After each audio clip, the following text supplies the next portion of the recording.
Hola, soy Franco Chimento, diseñador miembro de Fundación IDA en la gestión de diseño de producto industrial. Estamos acá con Marta Levisman, arquitecta, archivista e investigadora experta en diseño mobiliario.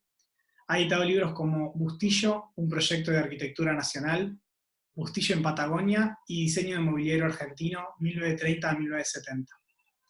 Marta es una referente académica sobre los pioneros del diseño, y como parte del primer episodio de Épica, Hazañas del Diseño 1920-1940, tenemos el honor de contar con su opinión experta. Bueno, yo soy Marta Levisman, arquitecta.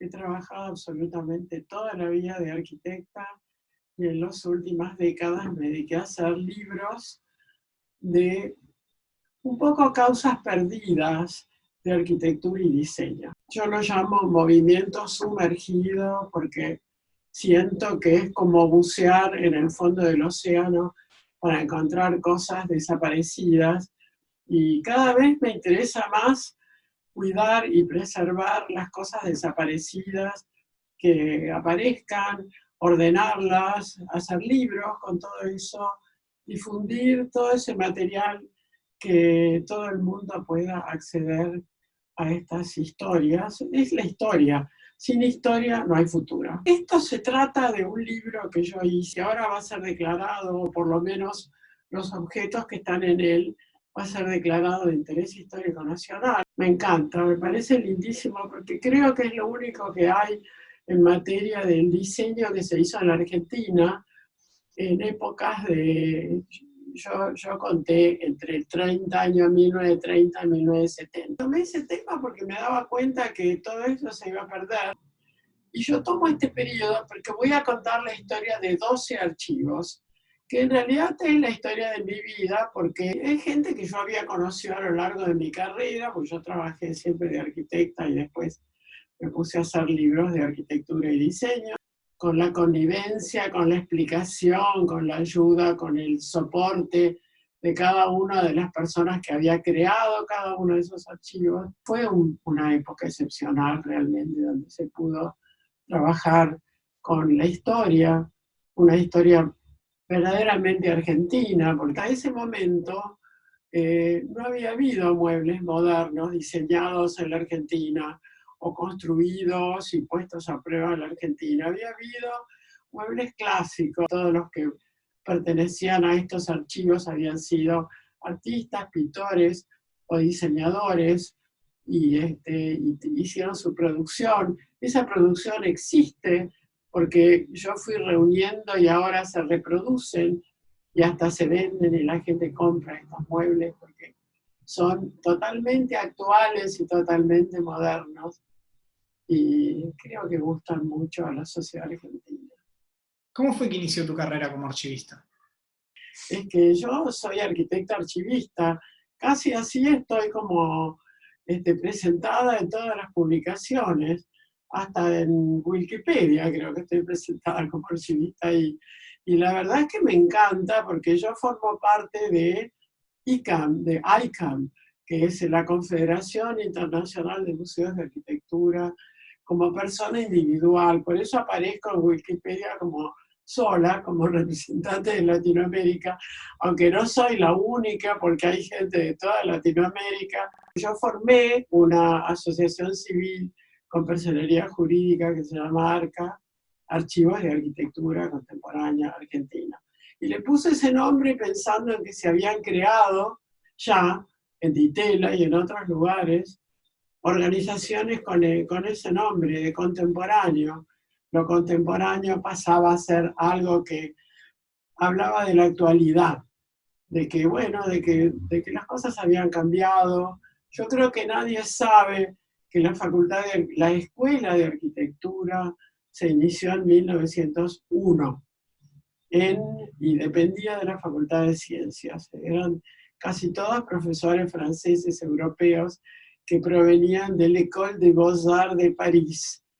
¿Cómo empecé a ser archivista? Yo había conocido a Alejandro Bustillo de lejos. Las casualidades, porque ya Bustillo cuando yo estudié ya era como desconocido. Nadie sabía quién era. Uno preguntaba, ¿quién es Alejandro Bustillo? ¿Quién es? ¿Usted sabe? ¿Usted sabe? No. Nadie sabía quién era Alejandro Bustillo. Y bueno, Alejandro Bustillo se había recibido en el año 14 de arquitecto, con creo que 10 personas más. Eso era todo lo que había en la Argentina como arquitectos que salían de la escuela, de la primera escuela de arquitectura, porque la facultad, que era FAU, no era FADU, era la Facultad de Arquitectura y Urbanismo, se había creado en 1948 recién. O sea que yo entré en el 52, hacía bastante poco que se había creado, o sea que fue toda la iluminación del pasado, estaba ahí todavía, había profesores franceses que nos enseñaron cosas fantásticas. Este primer grupo que me enseñó arquitectura estaba formado por Bortagaray y Bullrich, que creo que todo el mundo sabe quiénes son. Bueno, pero no es ahí donde yo empecé a ser archivista. Yo siempre me interesé enormemente por la historia de la arquitectura, que la historia es la que es la base de cualquier comprensión, estudio, imaginación, invención y todo lo que uno pueda necesitar para poder diseñar o ser arquitecto. Yo en realidad empecé a trabajar como archivista en la escuelita. Ese fue mi comienzo, pero como nadie sabe de qué se trató la escuelita, voy a explicar muy brevemente de qué se trató. La escuelita de los arquitectos se creó durante la dictadura. Durante la dictadura, los que éramos docentes de la facultad renunciamos coherentemente con nuestro pensamiento a ser docentes. No queríamos trabajar en la universidad, porque la universidad había sido tomado por los militares. No queríamos formar parte de esa historia, entonces nos fuimos de la facultad. Y los mejores arquitectos brillantes, brillantísimos arquitectos que estaban en la facultad como docentes, como Jujo Solsona, Tony Díaz, que después se fue a trabajar a Madrid, Pancho Lerner, Ernestito Katzenstein, bueno, la gente que fue la que formó todo ese periodo del siglo XX tan importante. Bueno, ellos decidieron alquilaron un lugar en San Telmo para enseñar arquitectura, que fue extraordinario. Y yo fui alumna, sí, simplemente y modestamente alumna de esa escuelita, con mucho orgullo, y la verdad es que Ernestito Cáceres, que era muy amigo, él me trajo unas hojas de la revista de arquitectura, de la antigua revista de arquitectura, que se editaba en el centro de estudiantes de la facultad, y me dijo, yo, por favor, ¿podés estudiar esto y explicarnos a todos quién fue Alejandro Bustillo? Bueno, entonces ahí me puse en tema, y eso fue para toda mi vida, más o menos, porque desde el año 76 que empezó la escuelita, más o menos en esos años, hasta ahora me ocupé de cuidar el archivo de Alejandro Bustillo. Y en ese momento, cuando yo lo recibí, creo que no me di cuenta hasta qué punto eso era formativo, iba a ser una experiencia crucial para toda mi vida y que me iba a servir para aprender un montón de cosas que yo no había aprendido. Alguien de la escuelita que se llamaba Yadarola me llevó, me preguntó, ¿vos te gustaría conocer a Bustillo? Bueno, yo personalmente no lo había conocido, pero Gerardo Crusellas me había dicho, ojo, que Bustillo es un gran arquitecto. Y él, que era perteneciente a la vanguardia, si me decía eso, era cierto. Era un gran arquitecto. Bueno, era un arquitecto. Lo habían despreciado en la Facultad de Arquitectura por ser clásico o neoclásico, por no haberse modernizado, por no haber tomado en sus manos la arquitectura de ese momento. Bueno, yo fui a hablar con él, pero la verdad la conversación era tan retórica, porque él hablaba de cosas que yo no sabía, yo no entendía, yo no había estudiado. Y empecé a escucharlo, entonces decidí ir a verlo periódicamente, y es lo que hice durante muchos años, y hablábamos de amor y de arquitectura. Y me contaba su vida, y me contaba muchas cosas de su arquitectura, y la verdad es que tengo un recuerdo absolutamente imborrable de cuando me contaba cosas de cómo había trabajado en la Patagonia. Él fue el arquitecto de la arquitectura de parques nacionales. Él creó un estudio en Bariloche, un pequeñísimo estudio, donde había 2 o 3 arquitectos que después se arrogaban el haber sido los arquitectos de parques nacionales, pero en realidad Alejandro Bustillo fue el que dirigió ese pequeñísimo estudio. Y allí se creó un estilo para la arquitectura de los parques nacionales, que la obra de Bustillo era una obra, sí, neoclásica y moderna también, porque él entendía mucho de la modernidad y se reía mucho cuando se sabía que lo acusaban de ser clásico. Porque no se enseñó en la facultad, no se enseñó bien la historia de la arquitectura. La idea del espacio era otra dimensión del espacio, y otra dimensión mirada en términos de tiempo, que se podía recorrer. Y esto fue descubierto por los arquitectos y cada vez comprendido más. Yo creo que actualmente todos se olvidaron de que la arquitectura moderna es espacio y tiempo, pero en ese momento fue importante. Fue cuando nació mi devoción por los archivos y me di cuenta que yo podía ser archivista porque podía ocuparme de estudiar los planos y de ver cómo estaba ahí estudiada la historia. Me gustaría preguntarte ahora si podrías profundizar en algo que mencionaste brevemente con lo de parques nacionales, que tiene que ver con la idea del diseño regional y la impronta de Bustillo en Patagonia. La historia de la Patagonia es una historia muy particular.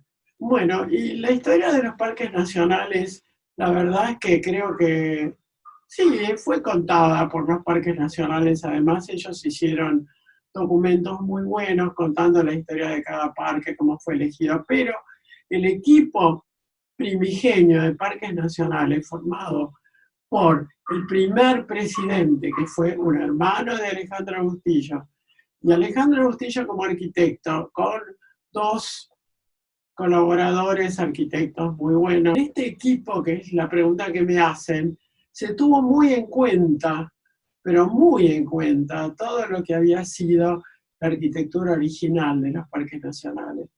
La arquitectura original viene de grupos extranjeros y se hacía la arquitectura exterior con tablones horizontales o verticales, unidos a ranura y lengüeta, muy bien hechos artesanalmente. Ahí había colaborado mucho el equipo de los italianos, que habían empezado con la arquitectura antes de la existencia de los parques nacionales, y habían utilizado los tablones de todo tipo, todas las variantes para hacer casas, con la base de piedra, porque era lo que se utilizaba, la piedra del lugar.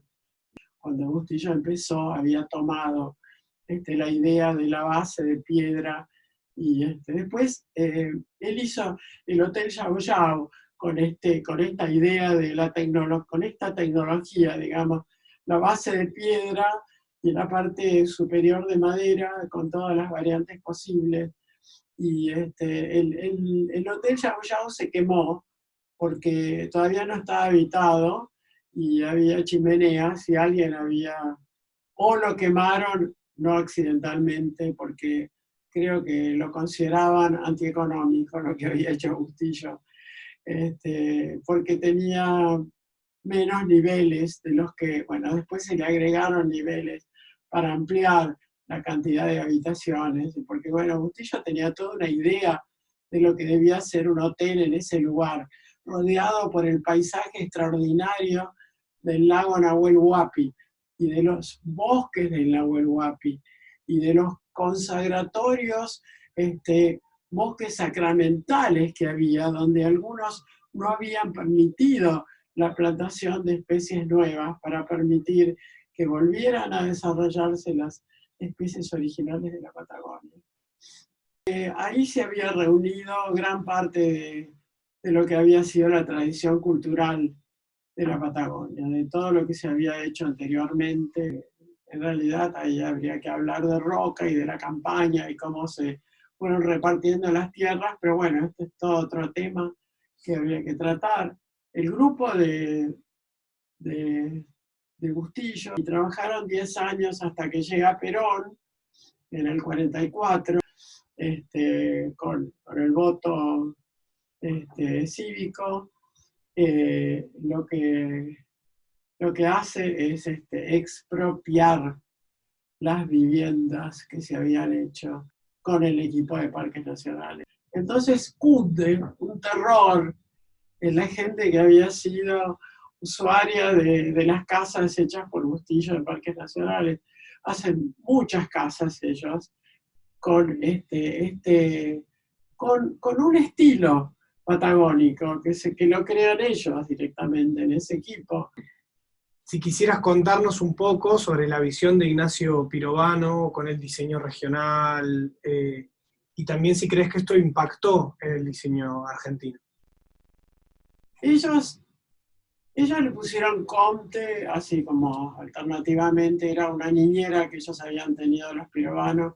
Uno de los dos Pirovanos era arquitecto, Ricardo, murió en un accidente de automóvil y ya la parte que él estaba haciendo, que era la parte de arquitectura, no continuó, pero el otro, Ignacio, fue el director y creó el Museo de Arte Decorativo en Buenos Aires. Los Pirovanos tuvieron con ellos una persona extraordinaria, que era un francés, que se llamó Jean-Michel Franck. Era muy amigo de los Pirovanos y lo trajeron a Buenos Aires y lo alojaron en los talleres que tenía Comte. Yo conocí los talleres de Comte. Bueno, tuve la suerte de que todo esto que estoy contando, yo lo viví, yo lo conocí a cada una de estas personas que estoy mencionando. En tu opinión, ¿qué empresas reconvirtieron el mueble clásico en la Argentina? La verdad es que acá en la Argentina había muebles clásicos. Sobre todo no había nada moderno, hasta que no nació este grupo de los años 30 y pico y siguieron diseñando hasta los 70. No hubo muebles diseñados acá, ni muebles modernos, ni nada. Solamente muebles importados. Y los clásicos, que todavía está la colección en la Academia de Bellas Artes. La colección de los muebles que figura en mi libro de la Academia, está todo lo que nosotros, y todas las casas tenían esos muebles clásicos, conocidos porque eran grupos de muebles que correspondían a ciertos diseñadores que los habían creado, que se han repetido, rediseñado, cambiado, que algunos de los cuales los diseñadores modernos tomaron como base para rediseñar y reconvertirlos en muebles hechos acá, diseñados acá y construidos acá. Como por ejemplo Tetela Castro, ella tomó un mueble inglés que lo rediseñó y la convirtió en la hamaca inglesa argentina extraordinaria y la llamó Pepa. Yo descubrí, la verdad es que descubrí la historia anterior de Nordisca. De Maple algo, no mucho, pero yo tenía un amigo que había trabajado en Maple y me contó muchas historias y había algunos planos que inclusive estaban como adorno en el Banco Nación, como yo conocía mucho la historia del Banco Nación, que fue un edificio extraordinario hecho por Alejandro Bustillo, con una planta baja, con una cúpula de 50 metros de diámetro, extraordinario, que todavía existe, por suerte, hasta que no lo destruyan. Bueno, en Maple había un dibujo a mano, una perspectiva en colores de un comedor hecho por Maple, muy linda, que está en mi libro. Y Nordisca, yo descubrí a la gente que había comprado Nordisca, a los originales dueños y productores de la firma Nordisca sueca, que era sueca, que había llegado acá y había hecho cosas extraordinarias, clásicas, y había empezado una línea moderna, que está en mi libro, pero Nordisca fue una fábrica productora extraordinaria, de una calidad extraordinaria, y haber encontrado los antecedentes de ellos y haber podido tener esos planos en mis manos y los productos, las sillas y los muebles que hicieron ellos fue también algo extraordinario y alentador para cualquier diseñador actual. ¿Considerás que estas experiencias pioneras impactaron o se pueden ver todavía en el diseño argentino? Yo quería contarles que la vanguardia del diseño, estos 12 archivos que yo menciono con sus historias y todo lo que pude conseguir juntar, toda esa producción que tenían estos 12 archivos, habiendo conocido a los que armaron estos lugares, tenían ideas muy claras de lo que querían hacer. Y había una idea también colectiva de cómo había que trabajar en los diseños. Seguramente que no era local solamente, porque también venía de Bauhaus y venía de Max Bill. Ustedes saben quién es Max Bill, que para mí fue una persona extraordinaria y aportó una cantidad de ideas excelentes al diseño y a la arquitectura, y que no habían conocido. Este grupo lo había conocido. Bueno, y uno de los temas que me acuerdo de que tenía que ser muy simple el diseño para que se pudiera construir inclusive por partes, que después se pudieran unir fácilmente, que tuviera pocas uniones y que fueran fáciles, que la ranura y lengüeta o el pegamento o la forma de unión fuera simple y pudiera repetirse y volver a componer la unidad del mueble con facilidad. Y que fueran ergonómicos. La ergonomía servía para eso.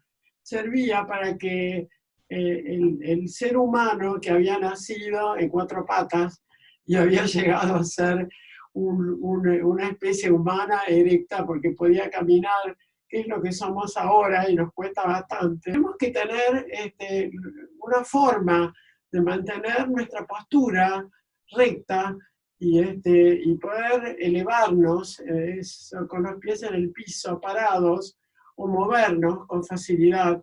Y los muebles tienen que colaborar con la ergonomía, con el cuerpo, para que uno se pueda mantener la espalda derecha y poder inclinarse o moverse en el asiento con facilidad. Y a lo largo de los años mantener una postura que los muebles clásicos en general no lo lograban. Bueno, yo soy Marta Levisman, tengo 87 años, soy arquitecta, fui arquitecta toda la vida, creo que nací arquitecta y moriré arquitecta. Me parecía necesario hacer los libros de arquitectura y diseño. Me siguen pidiendo, por favor, vendeme un libro, y yo ya lo tengo. Y bueno, yo hice todo lo de Bustillo, pero después me pareció que eso no era todo y que podía hacer algo más. Entonces hice el libro de la producción y diseño de mobiliario, donde figuran estos 12 archivos originales, que son, hay más que eso, porque yo no tomé todos los archivos, que me perdonen los que no están incluidos en el libro y que alguien lo continúe y lo siga haciendo. Yo hice lo que pude y tomé los archivos que yo conocía y la gente que yo conocía, todos conmigo se portaron magníficamente y se dieron sus antecedentes, sus planos, sus dibujos y me contaron sus historias, incluso Nordisca y Maple y bueno, y pude poner todo lo que está en el libro. Muchas gracias, Marta Levisman, por tu tiempo. Es un honor para Fundación IDA y la comunidad del diseño escuchar estas palabras de una referente del rescate histórico.